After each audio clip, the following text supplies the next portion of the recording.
నమస్తే, welcome to BCN news. నా పేరు మానస. ముందుగా ముఖ్యాంశాలు. తిరుమల శ్రీవారిని దర్శించుకున్న పలువురు సినీ రాజకీయ ప్రముఖులు. ఆలయ మర్యాదలతో స్వాగతం పలికిన అధికారులు. రాష్ట్ర పర్యాటక అభివృద్ధిలో ఈవెంట్ మేనేజ్మెంట్ భాగం కావాలన్న మంత్రి కందుల దుర్గేష్. సరికొత్త ఆలోచనలు, సృజనాత్మకతతో కూడిన కార్యక్రమాలు చేపట్టాలని పిలుపు. లేని లిక్కర్ స్కామ్ లో కుట్రపూరితంగా ఎంపీ మిథున్ రెడ్డిని ఇరికించి అక్రమంగా అరెస్ట్ చేయించారు. కూటమి ప్రభుత్వంపై నిప్పులు చెరిగిన మాజీ మంత్రి అనిల్ కుమార్ యాదవ్.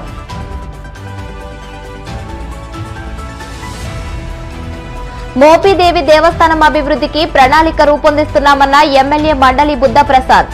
భక్తులకు మెరుగైన సౌకర్యాలు కల్పించనున్నట్లు వెల్లడి. కలియుగ ప్రత్యక్ష దైవం తిరుమల శ్రీ వెంకటేశ్వర స్వామి వారిని పలువురు సినీ రాజకీయ ప్రముఖులు దర్శించుకున్నారు. వీఐపీ ప్రారంభ విరామ దర్శన సమయంలో మంత్రి నారాయణ, సంగీత దర్శకుడు మణిశర్మ, మహారాష్ట్ర ఎంపీ శ్రీకాంత్ షిండే వేరువేరుగా స్వామివారి సేవలో పాల్గొని మొక్కులు చెల్లించుకున్నారు. దర్శనానంతరం వీరికి రంగనాయకుల మండపంలో వేద పండితులు వేదాశీర్వచనం అందించగా ఆలయ అధికారులు స్వామివారి తీర్థ ప్రసాదాలు అందజేసి పట్టువస్త్రంతో సత్కరించారు.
ముఖ్యమంత్రి చంద్రబాబు, ఉప ముఖ్యమంత్రి పవన్ కళ్యాణ్ నేతృత్వంలో త్వరలోనే రాష్ట్రంలో ఈవెంట్ మేనేజ్మెంట్ సరికొత్త కార్యరూపంలోకి వస్తుందని మంత్రి కందుల దుర్గేష్ పేర్కొన్నారు.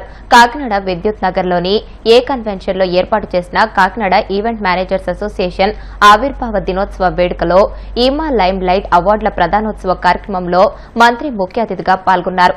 అనంతరం ప్రతిభావంతులైన యాంకర్లు, సింగర్లు, డాన్సర్స్, సౌండ్ లైటింగ్ టెక్నీషియన్లు, తదితర నటులు, కళాకారులను మంత్రి కందుల దుర్గేష్ చేతుల మీదుగా అవార్డులు ప్రదానం చేశారు.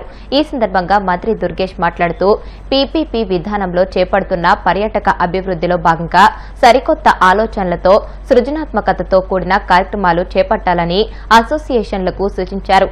ఈవెంట్ మేనేజ్మెంట్ ద్వారా మరింత మంది పర్యాటకులను ఆకర్షించాలని రాష్ట్ర ప్రభుత్వం ప్రతిష్టాత్మకంగా తలపెట్టిన P4 విధానంలో భాగస్వాములు కావాలని పిలుపునిచ్చారు.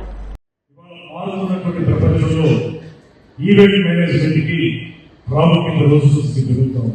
గతంలో కార్యక్రమం చేయాలంటే వాళ్ళే చేసుకునేటువంటి విధానం ఉండేది. ఇవాళ ఇంట్లో జరిగేటువంటి కార్యక్రమాల నుంచి సినిమా ఫంక్షన్ల వరకు, లేకపోతే ఇంకా పెద్ద పెద్ద ఫంక్షన్లు ఏమైనా ఉంటే వాటి వరకు, డెస్టినేషన్ వెడ్డింగ్ కూడా ఇటువంటివి చేయాలంటే తప్పనిసరిగా ఈవెంట్ మేనేజర్స్ మీద ఆధారపడేటువంటి పరిస్థితి ఇవాళ సమాజంలో ఉంది. ఆ నేపథ్యంలో చూసుకున్నప్పుడు నీకు ప్రాముఖ్యత పెరుగుతూ ఉంది అనేటువంటి వాటిని ఈ సందర్భంలో గుర్తు చేసుకుంటూ ఇవాళ ఏ కార్యక్రమం చేపట్టినప్పటికీ కూడా ఈవెంట్ మేనేజ్మెంట్ అనేది చాలా ప్రాముఖ్యతని సంపాదించుకున్నటువంటి సమయం.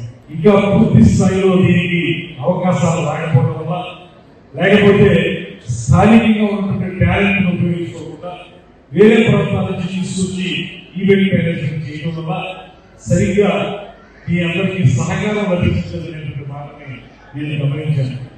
ఇవాళ మనకి టాలెంట్కి స్థానికంగా ఉన్న టాలెంట్కి అవ్వలేదు. ఎక్కడో బయట నుంచి వచ్చే వాళ్ళకంటే కూడా అద్భుతంగా ఈవెంట్ ని ఆర్గనైజ్ చేయగలిగేటువంటి టాలెంట్ మీలోనే ఉంది.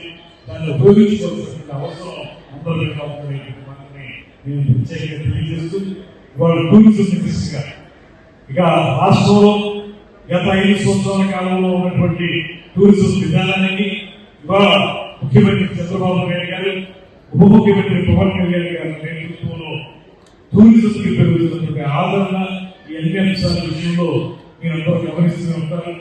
ఇవాళ మనం ముఖ్యమంత్రి గారు చెప్పిన ఒక మాట ఏంటంటే, ఇవాళ కమ్యూనిజం లేదు, క్యాపిటలిజం లేదు, ఏ దేశం లేదు, ఉన్నది ఒకే ఒక దేశం, అదే టూరిజం అనేటువంటి మాటని వాళ్ళు చెప్పడం జరుగుతుంది.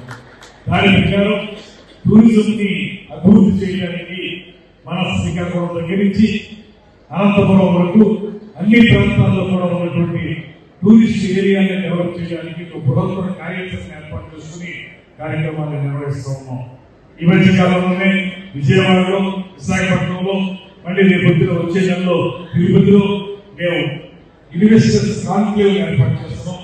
అందులో ప్రైవేట్ ఇన్వెస్టర్స్ ఆహ్వానిస్తున్నాం. వాళ్ళతోటి పబ్లిక్ ప్రైవేట్ పార్ట్నర్షిప్ అనేటువంటి విధానంలో కొత్తగా టూరిజం ప్యాకేజీలు డెవలప్ చేయడానికి, టూరిజం యాక్టివిటీస్ పెంచడానికి. ఒక టూరిజం అంటే మనకి తెలిసినంత వరకు టెంపుల్స్ దర్శించుకు వెళ్తాం. అలా కాకుండా ఎకో టూరిజం ఉంది, వెల్నెస్ టూరిజం ఉంది, అడ్వెంచర్ టూరిజం ఉంది. ఇలా రకరకాల టూరిజం ఏవైతే ఉన్నాయో వాటన్నింటినీ అభివృద్ధి చేయాలనే ఆలోచన మేము చేస్తూ ఉన్నాం. అలాంటి కార్యక్రమాలు నిర్వహించేటప్పుడు ఈ ఈవెంట్ మేనేజర్స్ యొక్క ఆవశ్యకత కూడా చాలా. కూటమి ప్రభుత్వం లేని లిక్కర్ స్కామ్ లో కుట్రపూరితంగా ఎంపీ మిథున్ రెడ్డిని ఇరికించి అక్రమంగా అరెస్ట్ చేయించిందని మాజీ మంత్రి అనిల్ కుమార్ యాదవ్ మండిపడ్డారు. నెల్లూరు నగర పార్టీ కార్యాలయంలో ఆయన మీడియాతో మాట్లాడుతూ జరగని కుంభకోణంలో ఆధారాలు ఎలా సృష్టించాలో అర్థం కాక సిట్ అధికారులే తలలు పట్టుకుంటున్నారని అన్నారు. ఒక పథకం ప్రకారం స్టేట్మెంట్ ఆధారంగా లిక్కర్ స్కామ్ ను టీవీ సీరియల్ మాదిరిగా అల్లుకుంటూ వస్తున్నారని ఆగ్రహం వ్యక్తం చేశారు. అక్రమ కేసులతో వైసీపీని అడ్డుకోవాలని అనుకోవడం చంద్రబాబు, లోకేష్ ల తెలివి తక్కువతనమని విమర్శించారు. ఈ లిక్కర్ స్కామ్ మనం చూస్తే ఎక్కడా కూడా దానికి సంబంధించిన ఆర్థిక లాభాలు లేవు, డబ్బులు పట్టుకుంది లేవు, ఆధారాలు లేవు. సరే, ఈ అకౌంట్ లో నుంచి ఎక్కడికైనా ట్రాన్స్ఫర్ అయినాయి అంటే అవి కూడా లేవు. కేవలం కొంతమంది అధికారులను పిలిపించుకొని బెదిరించి మీకు ఉద్యోగాలు ఇబ్బంది చేస్తాం, రకరకాల కేవలం కొన్ని ఒక స్టేట్మెంట్స్ వల్ల తీసుకొని ఆధారాలుగా, ఒక నోటి మాట ఆధారాలుగా తీసుకొని ఈ రోజు ఒక మాజీ ఐఏఎస్ ని గాని, అలాగే ఈ రోజు ఎంపీగా, మూడోసారి ఎంపీగా 40-50 సంవత్సరాలుగా పెద్దిరెడ్డి కుటుంబం చిత్తూరులో చంద్రబాబు నాయుడు గారికి వ్యతిరేకంగా ఒక బలమైన వర్గంగా, కుటుంబంగా వెలుగొందుతున్న పెద్దిరెడ్డి కుటుంబం నుంచి వచ్చిన మూడోసారి ఎంపీగా ఉన్న మిథున్ అన్న మీద ఈ రోజు కేసు వేయటం కూడా, అరెస్ట్ చేయటం కూడా చూసాం. దీనికి సంబంధించి మిథున్ అన్నకు సంబంధించి ఆయన ఎంపీ, వాళ్ళ తండ్రి ఆ శాఖ మంత్రి కూడా కాదు. అయినా సరే ఏదో రకంగా తాన్ని కూడా తీసుకొచ్చి ఇరికిచ్చేస్తే జగన్మోహన్ రెడ్డి గారిని తర్వాత ఇబ్బంది పెట్టొచ్చు అనే ఒక దీంట్లో కేవలం ఒక అబద్దపు వీటితో ఈ రోజు అన్ని కూడా చూస్తా ఉన్నారు. ఏమన్నా అంటే ఈ 2019-24లో లిక్కర్ ఆదాయం తగ్గింది, జగన్మోహన్ రెడ్డి గారు వచ్చిన తర్వాత లిక్కర్ అనేది పూర్తిగా కూడా ఆదాయం తగ్గిందని చెప్పి ఒక తప్పుడు మాటలు మాట్లాడుతున్నారు. కానీ వాస్తవానికి జగన్మోహన్ రెడ్డి గారు వచ్చిన తర్వాత అన్ని షాప్స్ కూడా గవర్నమెంటైజ్ చేయడం జరిగింది. ప్రతి షాప్ లో కూడా ఒక ట్రాన్స్పరెన్సీ తీసుకురావడం జరిగింది. బెల్ట్ షాప్స్ అరికట్టడం జరిగింది. ఈ రోజు అందరూ గుర్తుపెట్టుకోవాల్సింది, రాష్ట్ర ప్రజలందరూ కూడా,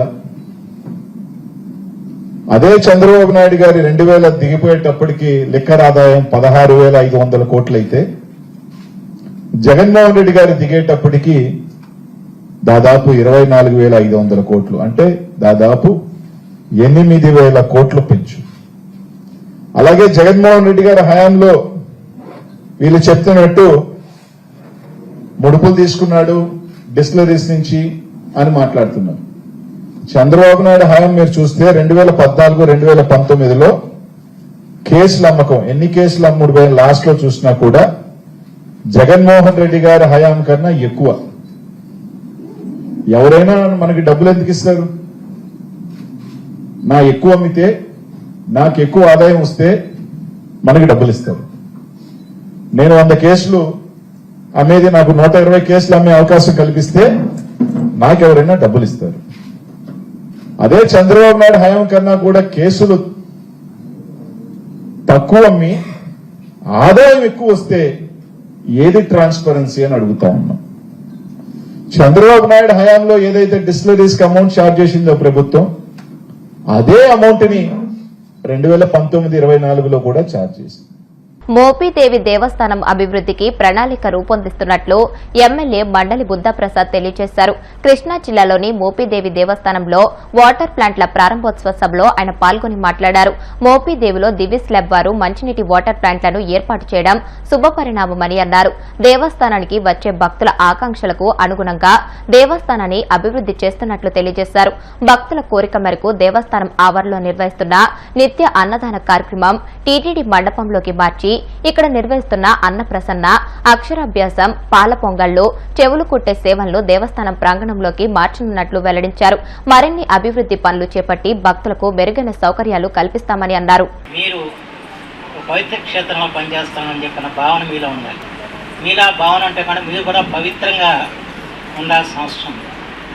ఆ పవిత్రతను కాపాడుతూ కాకుండా పవిత్రంగా విధి నిర్వహణ చేయాల్సిన అవసరం. ఎక్కడ ఏ విధి నిర్వహణ మీకు ఈవో గారి బాధ్యతలు చెప్పారో ఆ బాధ్యతలను సక్రమంగా నిర్వర్తిస్తూ భక్తులకి యొక్క సంతృప్తి కలిగే రీతిలో మీరు పనిచేస్తే అప్పుడు 100% మన ఇక్కడ సుబ్రహ్మణ్యేశ్వర స్వామి క్షేత్రం వస్తుంది అంటే ఎటు వస్తుంది లేదు. ఎందుకంటే ఇక్కడ ఉన్న వ్యక్తుల యొక్క పనితీరు మీదే ఎక్కువ ఆధారపడి ఉంటుంది. అంచేత ఇక్కడున్న ఎవరైతే సిబ్బందిగా పనిచేస్తున్నారో వాళ్ళందరూ కూడా కార్యదీక్షాపరులై ఉండాలి, సేవాపరంగా ఉండాలి. వచ్చిన దూర ప్రాంతాల నుంచి వచ్చిన భక్తులకి వారు సరైన మార్గదర్శనం, వాళ్ళ పట్ల చక్కటి ప్రేమానురాగాలు వారికి చక్కగా దర్శనం జరిగేలాగా ప్రధానమైన బాధ్యత. ఆ బాధ్యతను మాత్రం ఖచ్చితంగా నిర్వహించాలని చెప్పి మాత్రం కోరుతారు. అయితే ఇక్కడ గతంలో ఏం జరిగినా ఇక ముందు మాత్రం చాలా క్రమశిక్షణాయుతంగా పవిత్రంగా ప్రతి ఒక్కరు కూడా కార్యక్రమం నిర్వహించాల్సిన అవసరం ఉంది. ఎందుకంటే వాళ్ళ ప్రభుత్వం కూడా జాగ్రత్తతో చూస్తుంది. ఏ విధంగా భక్తుల యొక్క అభిప్రాయాలు తీసుకుంటే ఎప్పుడు ప్రభుత్వం చేయదు. ఇప్పుడు వచ్చిన భక్తుల యొక్క అభిప్రాయాలు తీసుకుని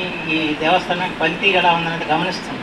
ఆ గమనించిన సందర్భంలో మీరు మరింతగా మీ పనితనాన్ని మెరుగుపరుచుకుని మీరు వచ్చిన భక్తులకి ఎటువంటి అసౌకర్యం కలగకుండా వాళ్ళ ఆనందాన్ని ప్రభుత్వాన్ని తెలియజేసే విధంగా మీరు ప్రవర్తించాలని చెప్పి మాత్రం మేమందరికీ కూడా నేను హృదయపూర్వకంగా కోరుకుంటున్నాను. ఆ రకంగా ఆలోచించమని చెప్పని సందర్భంలో నేను మనం చేస్తాను. ఖచ్చితంగా రాబోయే రోజుల్లో ఈ సుబ్రహ్మణ్యేశ్వర స్వామి క్షేత్రం వాళ్ళ ఎంతమంది భక్తజన సందోహంతో ఇవాళ నిండుంది. వాళ్ళ ఎంతమంది ఉన్నతమైన వ్యక్తులు ప్రతిరోజు కూడా ఎవరో ఒకటి దర్శనానికి వస్తున్నారు అంటే దేవుడి మీద నమ్మకం. వారికి కావాల్సిన కార్యసిద్ధి దేవుడు చేస్తాడు.